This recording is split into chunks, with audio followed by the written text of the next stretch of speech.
Welcome to Jio thought YouTube channel. Jio thought YouTube চ্যানেলে তোমাদের আবার ওয়েলকাম।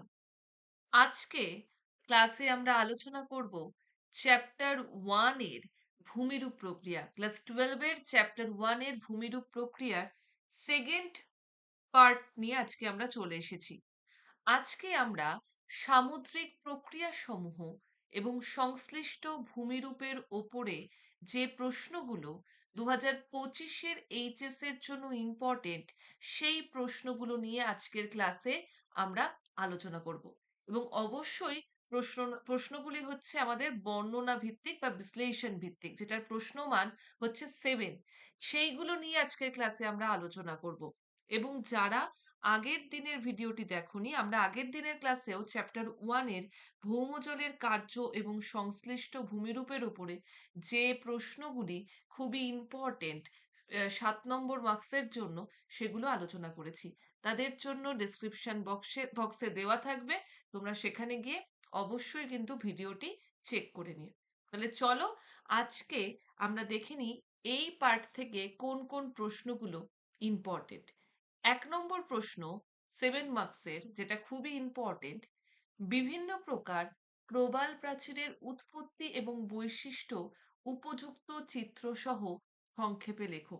এই প্রশ্নটি খুবই ইম্পর্টেন্ট 7 মার্কসের জন্য, তাই তোমাদের জন্য এই প্রশ্নটি সিলেক্ট করে রাখা হয়েছে। নাম্বার 2, সমুদ্র তরঙ্গের ক্ষয় এবং সঞ্চয় কার্যের ফলে গঠিত ভূমিরূপগুলির পরিচয় দাও। এই প্রশ্নটি ভেরি ভেরি ইম্পর্টেন্ট। এই প্রশ্নটি আমরা প্রিভিয়াস ইয়ারের এইচএস এ প্রচুরবার দেখেছি।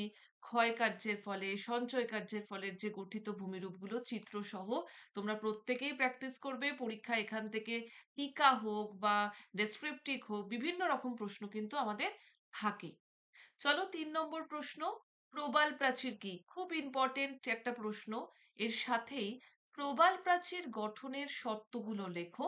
সামুদ্রিক খিলান ও পলল শঙ্কু কি? এই রকম টাইপের, মানে 7 মার্কসের মধ্যেও কিন্তু স্প্লিট আপ করা, ভেঙে ভেঙে কিন্তু প্রচুর প্রশ্ন কিন্তু থাকে। এই প্রশ্নগুলো কিন্তু প্র্যাকটিস করবে এবং অবশ্যই ছবি কিন্তু আঁকবে। যত বেশি ছবি তোমরা ড্র করবে, তত কিন্তু তোমাদের উত্তরটা কম্প্যাক্ট হবে এবং তোমরা কিন্তু ভালো নাম্বার পাবে। নেক্সট নাম্বার 4, রিয়া এবং ফিওর্ড উপকূল, এখানে একটু বানানটা ভুল আছে, ফিওর্ড উপকূল বা উপকূল রেখা, হ্যাঁ, ও তটভূমি গঠনকারী ও বিনাশকারী তরঙ্গের মধ্যে পার্থক্য লেখো। ঠিক আছে, রিয়া এবং ফিওর্ড উপকূল এবং গঠনকারী এবং বিনাশকারী তরঙ্গের মধ্যে পার্থক্য লেখো। এটি খুবই ইম্পর্টেন্ট প্রশ্ন এই অধ্যায় থেকে। তাই তোমরা অবশ্যই তোমাদের নিজস্ব প্রিপারেশনের পাশাপাশি এই 4টি প্রশ্ন, আমার যে প্রশ্নগুলো সম্ভাব্য ইম্পর্টেন্ট মনে হয়েছে, তোমরা কিন্তু অবশ্যই এই প্রশ্নগুলো রেডি করো। তাহলে আবার পরবর্তী ক্লাসে তোমাদের সাথে সেকেন্ড চ্যাপ্টারের বিভিন্ন গুরুত্বপূর্ণ প্রশ্ন নিয়ে দেখা হচ্ছে।